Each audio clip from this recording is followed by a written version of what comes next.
During one of your in-class experiments, you ask your students to play the parts of buyers and sellers in a cartel. How did you set this up?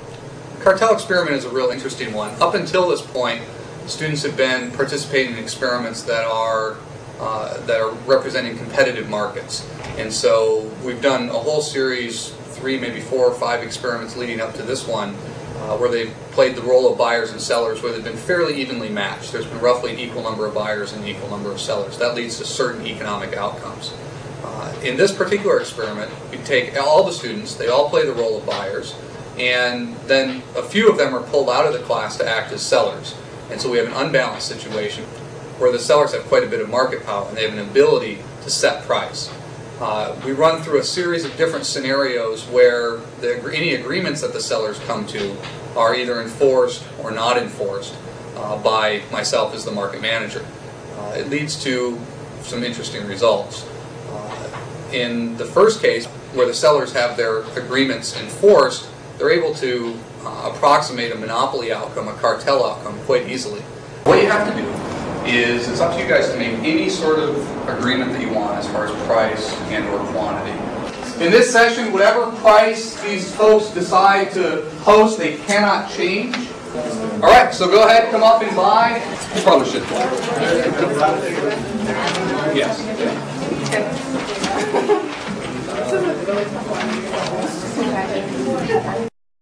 Later on, when their agreements are not enforced, things don't work out quite as well for the sellers, and the buyers are able to cause the cartel to collapse. How do we know? Wouldn't it be more profitable for all of us to stick to it, though?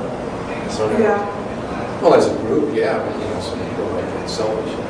Okay, so we'll just stick to it. Nobody change. Okay. Change the price and the quota. No change the price and no change the quota. Just stick to the 15 and 5. Okay. Sweet. The first firm sold 2 units to a $21 and $16 buyer, $15 a piece, no big surprise. The second firm sold 4 units. They didn't violate the quota. Firm number 3 looks like sold 15, 15, 15, 15, and at the end sold 1 unit for 13. Maybe a little sign of weakness. Alright, hey guys, I want to know who it was. Because that person is going to have to be watched this time. I have a special unit in my firm that takes care of situations like this. What are the results? Well, in this particular experiment, students find out pretty quickly that enforcement is the key to whether or not the cartel is going to survive. They discover that if the market manager is keeping an eye on what the other sellers do, that they're able to maintain their monopoly outcome very easily, maintain high profits. On the other hand, in situations where the market manager is not paying attention to what they're doing, is not enforcing their agreements, there's the opportunity for individual sellers to cheat on the agreement.